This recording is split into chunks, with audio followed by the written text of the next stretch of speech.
Hydraulic Jack का इस्तेमाल करते हुए इमारत को जमीन से ऊंचा उठाने की कोशिश के दौरान इमारत एक तरफ झुककर उससे मुत्तसिल इमारत से जा मिली, जिससे दोनों इमारतों के मुनहदिम हो जाने का खदशा पैदा हो गया। ताहम जीएचएमसी के अहदेदारों ने फौरी हरकत में आते हुए हाइड्रोलिक जैक से उठाई गई इमारत को मुनहदिम करने की कार्रवाई शुरू की।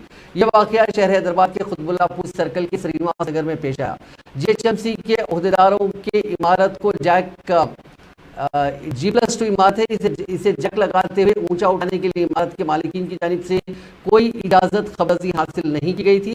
दो इमारतों के मिल जाने की इत्तला के फौरी बाद जीएचएमसी के अहदेदार डिजास्टर रिस्पांस फोर्स की टीमों को उस मकाम पर मुंतकिल करते हुए उस इमारत में मुकीम अफराद और उसमें मौजूद सामान को हिफाजत के साथ बाहर निकाल लिया और इस इमारत को बहुत ही एहतियात के साथ मुनहदिम करने की कार्रवाई शुरू की गई। इस इमारत के करीब किसी को भी आने नहीं दिया गया और वहां पुलिस को तैनात किया गया।